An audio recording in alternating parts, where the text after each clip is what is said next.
It's Cash Color Cannabis, a high level of conversation on LivehiphopDaily.tv, and this episode is sponsored by Atlantis Clothing. Everything from our Drug Lord collection to our Atlantis collection, Return to the Viper collections are all available for purchase tonight. And if you stop by the website between 9 and 11 while the show's rolling, use promo code Cash Color Cannabis at checkout and save 10% off your entire order. So please go to AtlantisClothing.com and shop tonight. All right, man, I got a repeat guest in the building, man. This dude done been here several million times, but he's actually a very influential person. That's why I keep bringing him on here.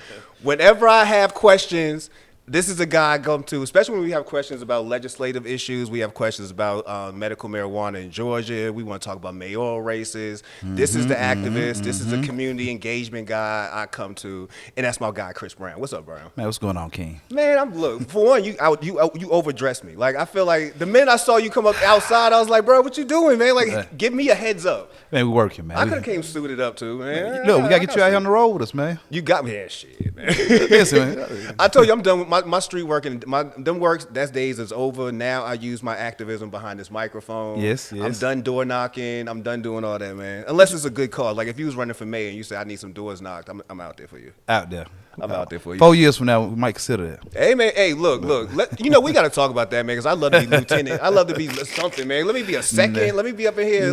Listen, I'm going to stay in my lane, Come up with a Mecca commission, man. Like, yeah, right. Man. We're going to create some shit. But, yeah, that's clearly y'all see it's my man, Chris. I've known Chris for a good time, man. And you definitely somebody I know who's very knowledgeable on all these topics. So I'm like, there's no way I'm listening to a situation where we're about to have 6 licenses get announced in the state. As you corrected me, 4, you know what I'm saying, in reality. But we're going to get into this conversation about medical marijuana, again, the mayoral race, crime in the city, a lot of stuff, man. So, Chris, before we get into all that, for those who don't know and maybe have missed one of your episodes, please tell us who you are and what you do. My name is Chris Brown. I'm a community activist, friend. Call me what you want, man. I'm just out here. I'm everything community. Just out here just trying to make a way for the people, make sure we keep our people inclusive in what's going on. Definitely a part of this cannabis community. Yeah. Patient, advocate, friend. Yeah, man. He also he's being really kind of humble tonight, man. He's also very influential in the music side down here too, man. For the longest. Hey, man. Hey, so but tonight, like I said, I do want to get into several topics, and we're going to start the first one off with this discussing the state of MMJ in Georgia. You know, people have been on pins and needles over the last couple of weeks because we've been waiting to see who's going to get these licenses, who's going to be opening up these shops, like what's about to happen. And I thought again, like I'm hearing very little actual what's going on. You know what I mean? Like even when I've tried to figure out what's happening, I keep feeling like I'm getting hit with silence or whatever. So, Chris, what's your opinion? Like, what do you feel like the state of MMJ is going right now, especially knowing that we are about to have 6 licenses? We have to have 6 names that we're going to know what's going on. How do you feel about the state we're in right now? Access. We got access. Access is on the way. So, you know, the wait is over. Yeah. It's been a long process. It's been a long journey. We started this process in 2015. It's now 2021. I think the process is over in terms of just getting cultivation. There's still a whole lot of work to do, but, you know, the first leg of that journey is now, you know what I mean, about to take place. And so sometime this week, hopefully, we'll hear who is those awardees. Yeah. So you got your ear to the street, man. Have you been hearing what names might get mentioned? Hey, man, like I said, I try to stay out of it personally because, you know, everybody, you know, got a crew, a clique, somebody they co-sign with, somebody who's the next wave to get it. So, yeah. You know, I kind of stayed out of that whole little piece there, and so I'm excited. I want the excitement to be just as good as it was if I wasn't in it. So yeah, and I want the excitement to stay for the patients, because when you mentioned the key word here, it's about access. It's about having the ability to do something. Like when we have cars here that you can actually get medical marijuana, MMJ, but there's been no place to go. You know what I'm saying? Like to really get it. So you almost had a useless card if you were somebody who needed it for medical purposes. So really, I pray that we keep that energy going for the patients, because right now it seems like there's more energy out here for businesses. Well, that's what I'm saying. Everybody, you know what I mean, it started out about patience, and once we got the legislation passed, you know what I mean, that was those critics who wanted to see full recreational legalization and adult use. Yeah. And that was those people who was happy because we had the first step of getting some access for those people who are patients. That meant no longer going out of town trying to run and, you know what I mean, go across lines and bring your medicine back into Georgia. So, like I said, it's a big state for patients, a big win for patients, but we still have so far to go. You know, since COVID has happened, you know, I think patients have patient qualifications have probably went up through the roof, you know. Especially when we was talking about earlier, PTSD. PTSD, bro, yeah. man. Look. Since COVID started, everybody qualified for using PTSD, Yeah, man. All this racial trauma, everything's going on, man. It's a lot, you know. So I think that for our patients, you know, I'm really praying for them because a lot of people are still suffering out here. That's just the real out in the community. There are people that seem to be okay, but there's a lot of people suffering out here, man. Man, there's a lot of people suffering out here. I feel like we ignore a lot of mental issues in it. Well, not just in this state and in the city, but overall. And we're seeing people who, I'm not saying cannabis can solve all these problems, but buddy, we need to start opening up some doors to what could solve them. You know what I mean? Because you can't have what you see downtown on the trains. Like we're watching people basically just split. I don't know how much you be on the MARTA. Boy, going to MARTA right now is starting to look like New York 1982. You know what I'm saying? People is out here at this point, Right. and you confused Right. as to how you even got to this point. Right. Like it wasn't like this prior to COVID. I almost feel like, it wasn't like How this we prior moving? to COVID. Yeah. How is it moving, man? It's crazy. Do you feel like the process to get this far here, to where we start getting the cultivation licenses, do you feel like the process is taking too long? I guess when you talk about processing something that's definitely lucrative Yeah. in value, you want to take your time. You want to get the best qualified candidates to go through, and you want to see. There's some other things that we want to see, like social equity. You know what I mean? We want to see a more diverse group of people being awardees. So I think the process with the addition of COVID made the process a little long. I think the original deadline was extended, and then came COVID right after that. So. Yeah. Yeah, and we, you know, it's touching on social equity. You know, has the language for social equity? Have you been comfortable with the conversation that's happening? Is there any language about social equity even in this, even when it came to the licenses? Yeah. So in the original legislation, there was conversations about social equity and set-asides. The original legislation included 10 licenses. Once it crossed over, you know, all that was ripped apart. So it was only suggestive, but it was said that we would revisit social equity and those type of conversations in 2022. So hopefully we got a lot to look forward to in 2022. With us just now getting cultivation. So we start now. We don't have to wait till 2022 to start having the conversation.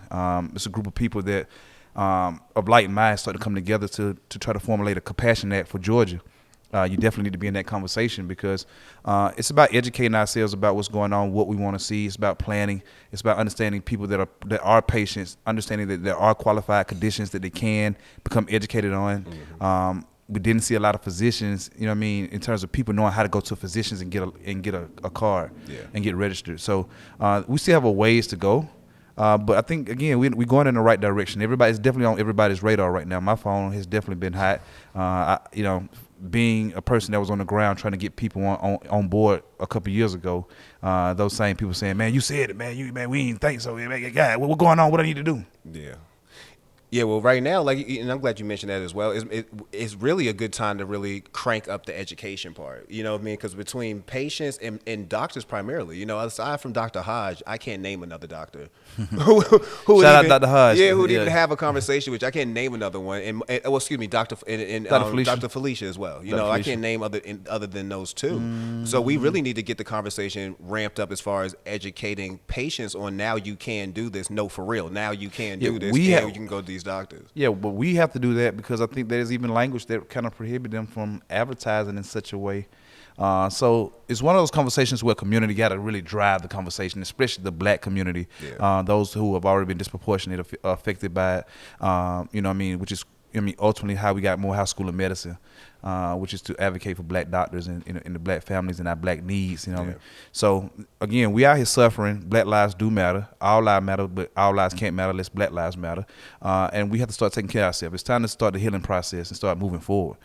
Yeah, and you know, and speaking of Meharry, man, we need to maybe roll up to Morehouse School. You know what I'm saying? And start there. Like that's probably the best place. You're a breeding ground for black doctors, and it's also in the middle of a neighborhood that you talk about, from PTSD to high blood pressure to almost every ailment possible is going on around you. Like, let's start having this conversation about alternative medicines. Yeah. So. We're definitely having a conversation. We just had a conversation recently. Shout out to Dr. Hodge. We had Dr. Hodge with the Police Foundation and some other stakeholders involved in the conversation. And, you know what I mean, that's me, big on just bringing the conversation to the community. And it was very well received. We got to do more of it. And, you know, it can't just be about the recreational use of people just saying, I just want to smoke, because that's only one consumption method of being able to take it. So there's a lot of education that will happen moving forward. We have no choice right now. So conservation is here, and we're going to also push for the state to put more money into education so that, well, we might see a lot of people can jump in. We need to talk about money, but the education is definitely needed. So we'll keep this thing pushing, and hopefully we'll see flower next year. Let's you know what, I'm with you. There was a lot of times where if you'd have say, when did we see this, that, or the third happen in Georgia, I'd have been like, you know what I'm saying? Like they slow motion, and the people we have in place, I'm not really sold on. But yeah, hopefully we do see flower next year. Hopefully we do see that conversation. Well, we're not. Well, the thing about it is, we're in the best position that we could be in as a medical state. 5%, the highest that we have in the country. Again, we should be pushing to add flower for research purposes. There's some people that the oil just won't affect. So they need higher doses, higher concentrations. This is an opportunity to involve our land grant institutions. It's also for research and development. So hopefully that we can compel our legislators to get involved at the local level, get involved at the state level. Call your legislator. There will be a national Black Caucus meeting here, I do believe, in December. So there's enough time to organize about what we want to see, having conversations, educating the people, and there's a local election going on. So those local legislators could also use their lobby dollars from the local end to start preparing, because we start talking about dispensing and everything else that's happening at the local level. Yeah. I haven't really heard of any politicians since the last mayoral race even speak about cannabis in any way, shape, or form. Whether or not they have you heard it from any of them? Like, I know we about to touch into a mayoral race soon, like as far as conversation. But have you heard it from anybody, from even Kasim or whoever the hell's running against Kasim? Speak anything about this? You know what I mean? Because this is something that is literally happening in the state, and it's going to affect the city. Like, have you heard any of the candidates?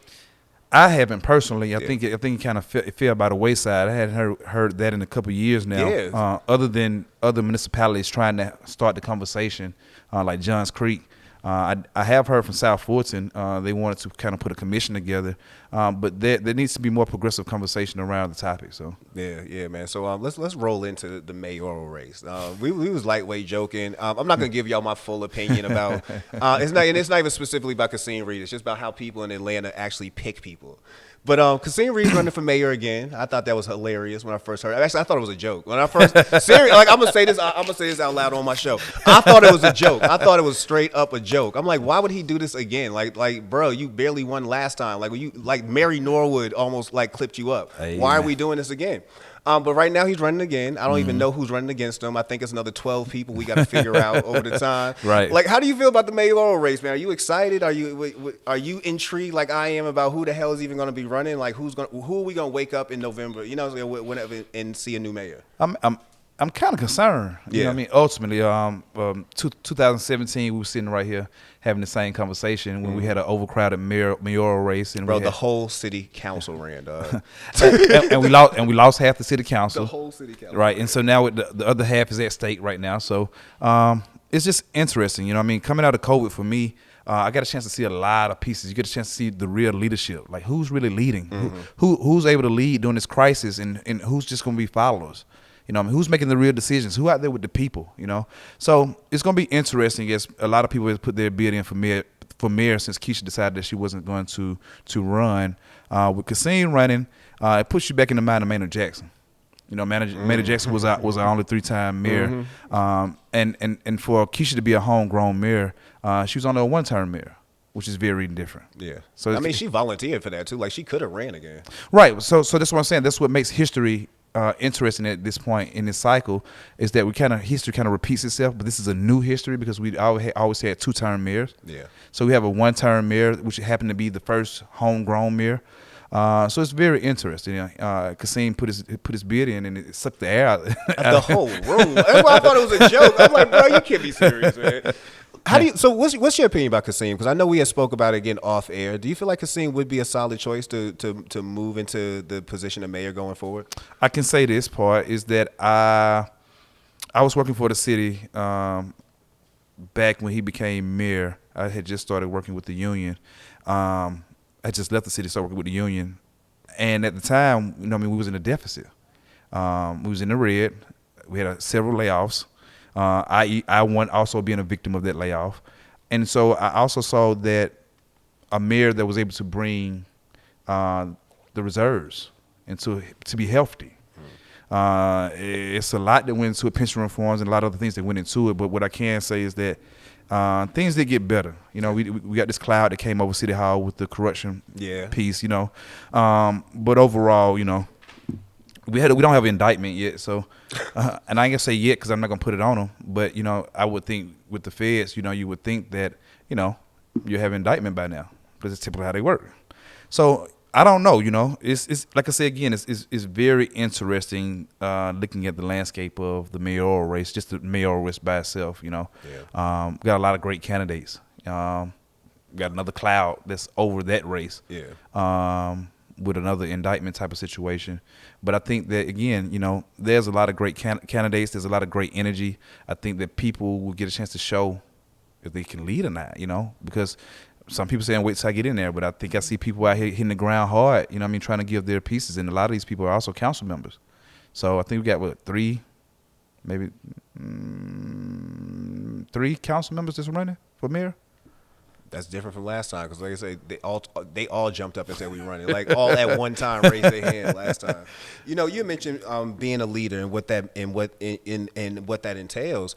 Kasim has shown leadership. Like, he's been here twice. He does understand the hoops and ladders of some of the things that goes on in this city.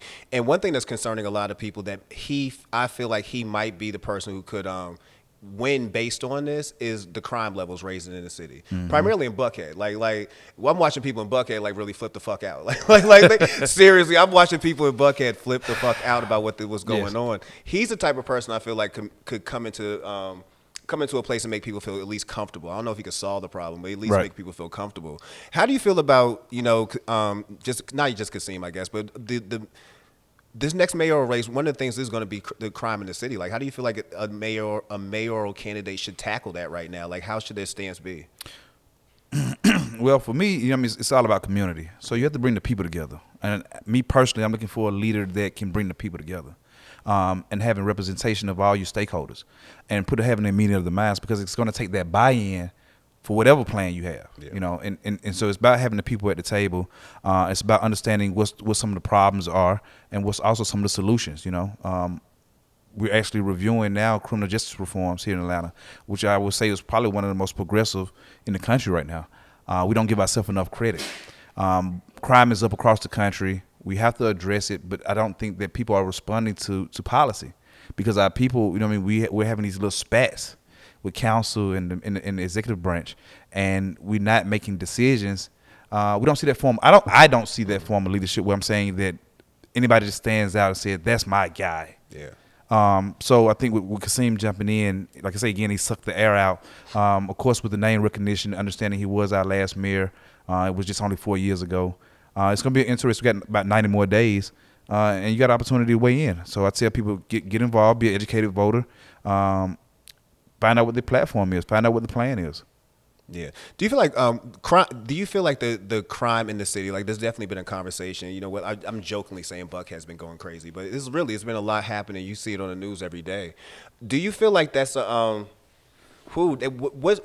is the reason why you feel like we're seeing crime spike in the way it has been?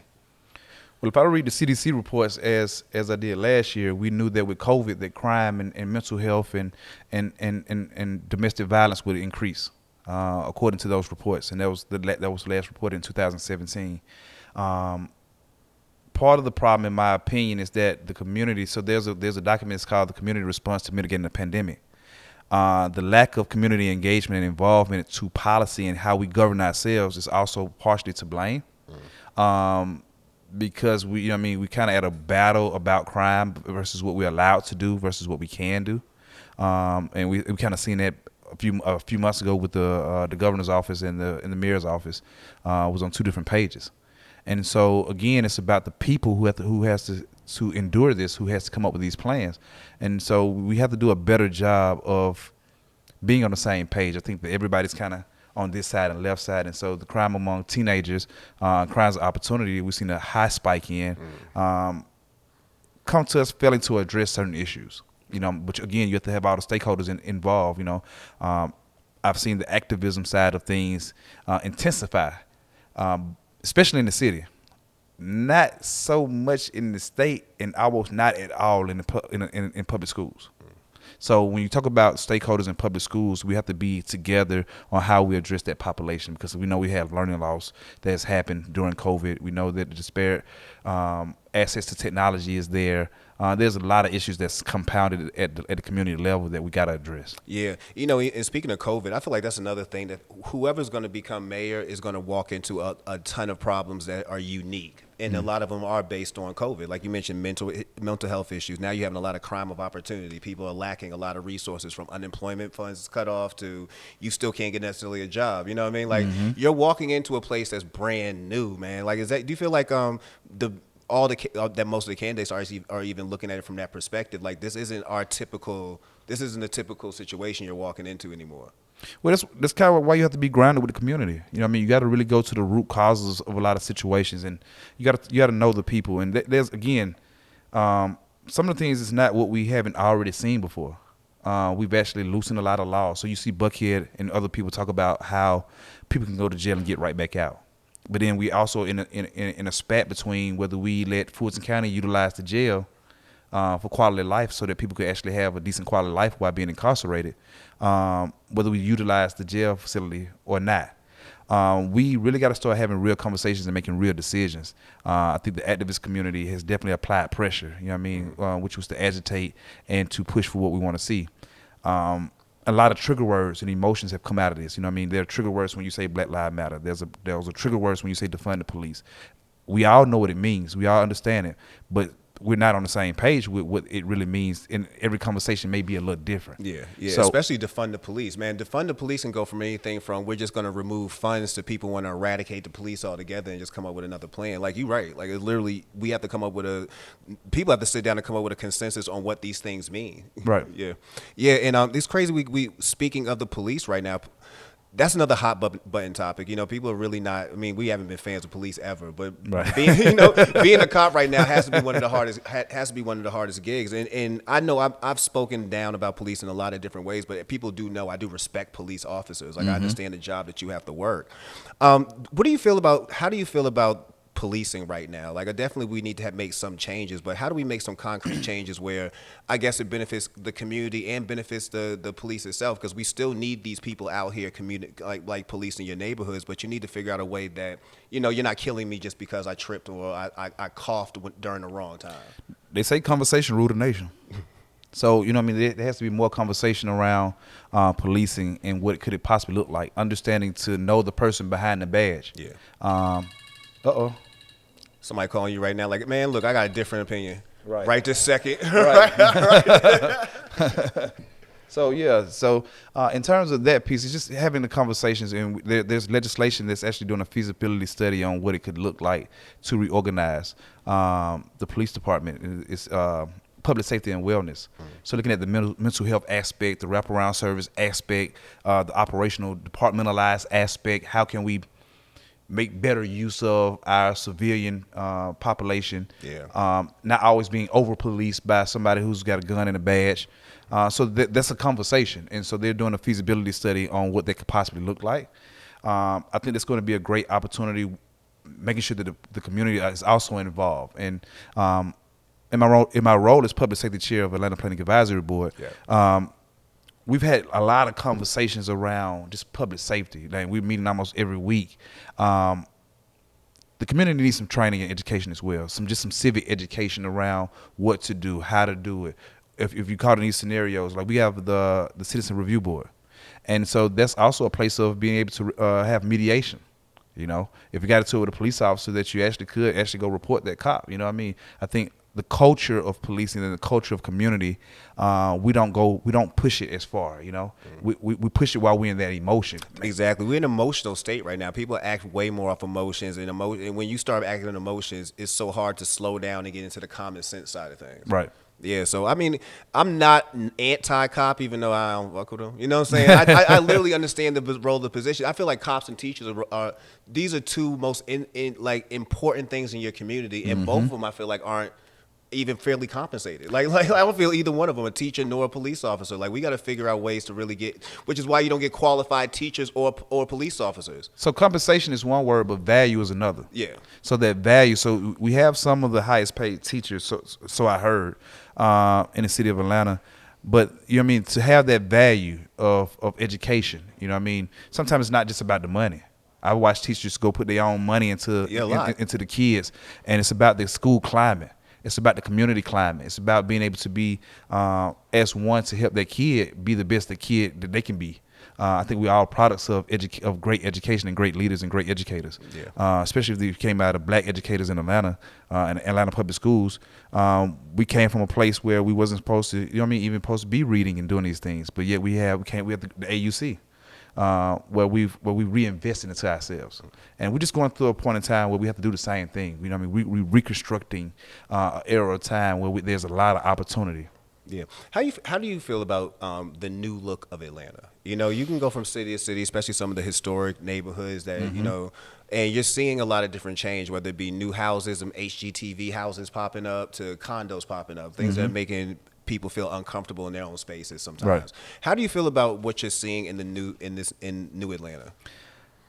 I love it on one hand, and it's concerning on another hand because we're displacing and leaving behind our legacy residents. Yeah. And so therefore, you know, what I've evaluated is that, you know, there's a break in the system, and we have to rehaul the system because what COVID allowed us to reevaluate is that money came down. There was a lot of money circulating. How much money actually made it down, and the resources actually made it down to the people that needed it the most. And so one of my first roles in public safety, I inherited the eviction policy, in which we had a moratorium on. And that's done now. Yeah. So part of it was to review where we were with it, and were people actually being able to receive it. You know what I mean? Because people were scared. They didn't know. They didn't, you know what I mean? Some people got scared of the paperwork, you know? And that's a real piece. So we needed people to help people guide through the process. And that's what community is, you know? It is what it is, you know? Some of those people who are most affected, you know what I mean, have the most struggles. And so we have to be able to address those struggles. Yeah. So I like the way the city's moving up. Like, you know, I'm from Boston, and to see Boston even slowly change, it like you say, it concerns me on one end, but another end, I'm looking around like, yeah, I actually like this. I know people who own property over here. It's good to see this property value now being raised, and y'all be able to take part of that. It's you know, like I said, it's a double-edged sword. Like, you want to see stuff grow, but at the same time, you want to make sure that the people who are there benefit in some way, shape, or form. Yeah, and you have to raise the living wage. You know what I mean? I think Atlanta did a great piece when they adopted the Fight for 15. They was a leader in the industry to show people in the city of Atlanta that, you know, you could pay a decent wage. You need to pay a decent wage. You see how much it costs to live in Atlanta? But that's the point. So and you can't stop it. It's almost like the invisible hand theory, where, you know what I mean, the market is guided by this invisible hand, and so it's about on supply and demand.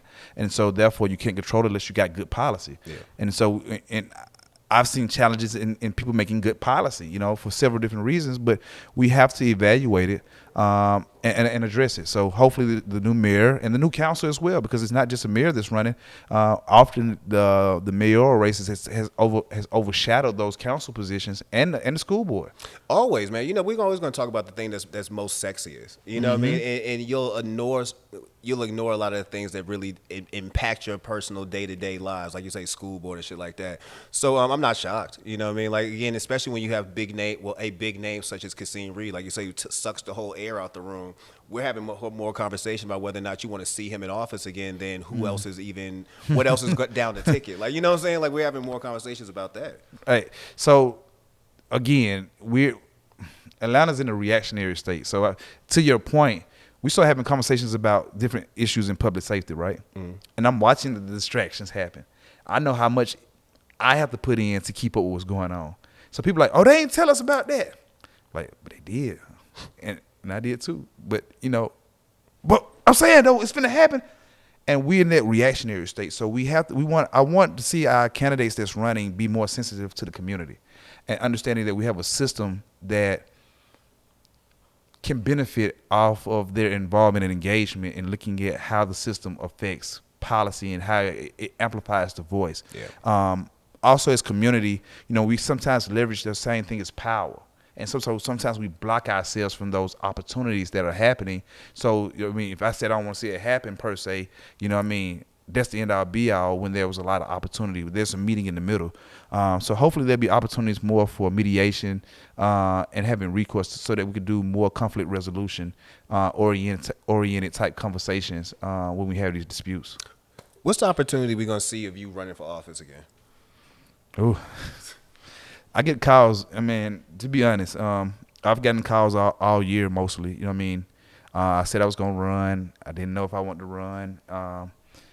It's a lot. I just couldn't. I couldn't just hit the parachute and jump out with leaving some responsibilities that I had. You know what I mean? Even my role in public safety right now, because there's a big void.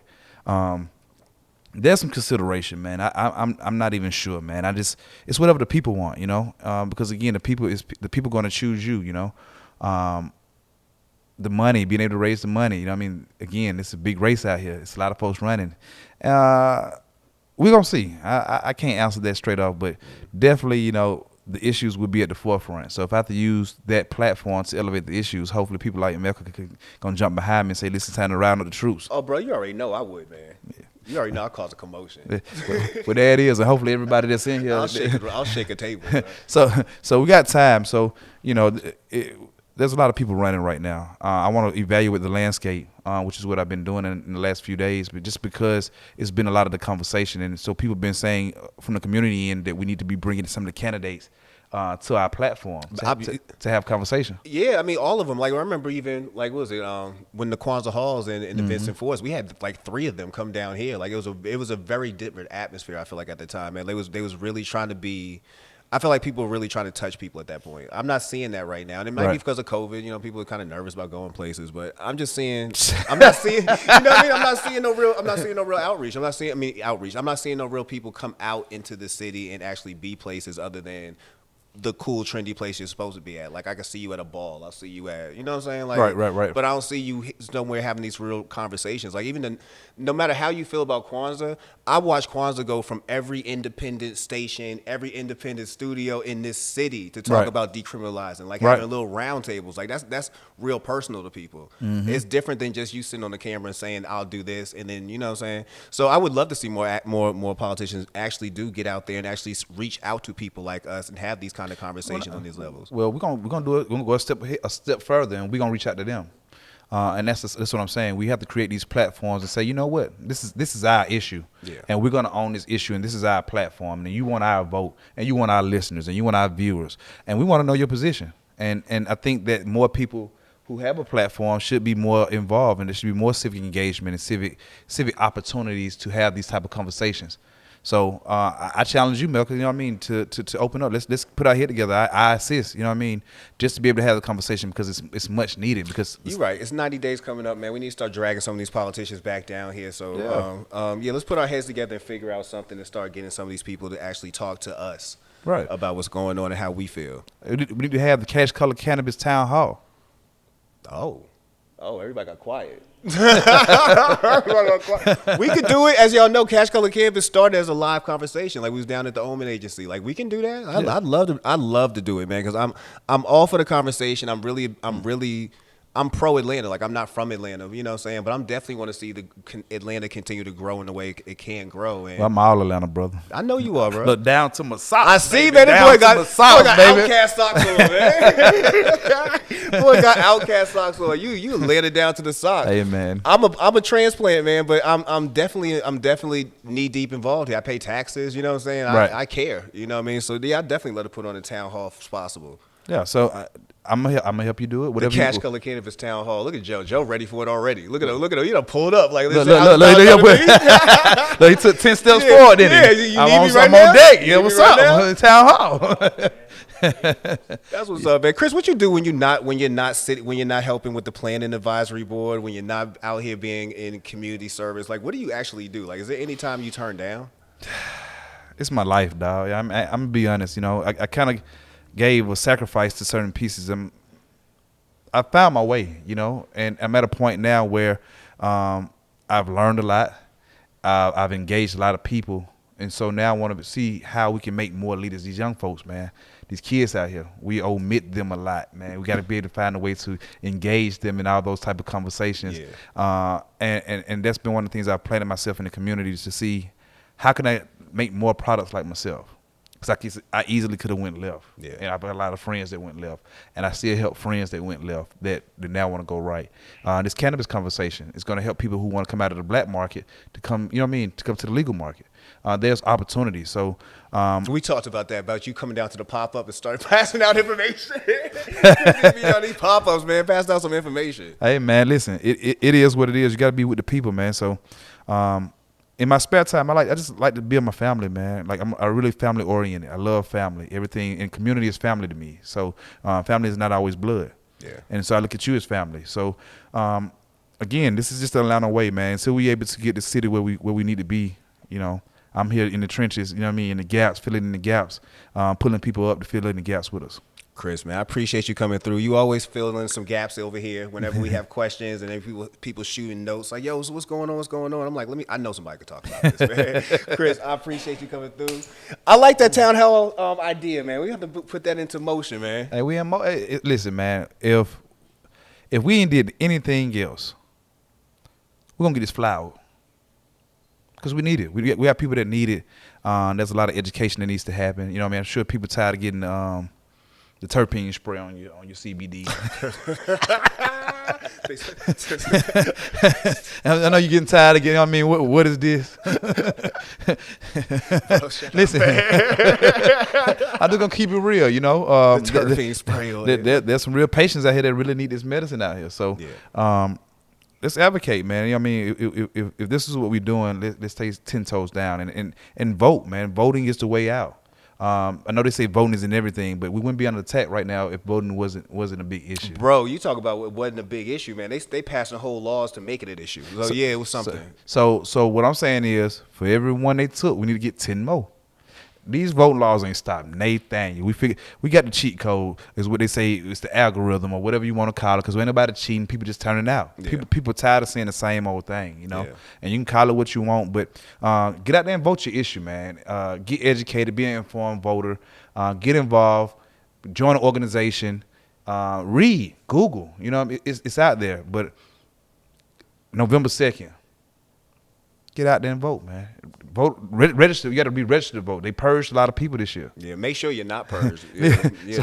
Check. They purged a lot of people this year. So if somebody approach you about just signing up to vote, you know what I mean, check your status, know your status. It's almost like, you know what I mean, AIDS. Know your status. Almost like COVID. Know your status. You know what I mean? It's like voting. You better know your status. There's people who don't know all three. They can tell you AIDS, COVID, or voting. They just out here. Hey, just out here, they baby. Just know where the hookah at. I just know where the hookah at. Don't ask me all these other questions. Now, we joking, man. But definitely, Chris, thank you for coming through, man, shedding this light. Yeah, let's brainstorm on that town hall thing. I might have to make that a reality and bring some of these politicians to the studio and have a full convo. Let's do it. Let's do it, man. Appreciate you coming through. All right. Chris Brown, and that's Cash Color Cannabis, a high level of conversation on LivehiphopDaily.tv.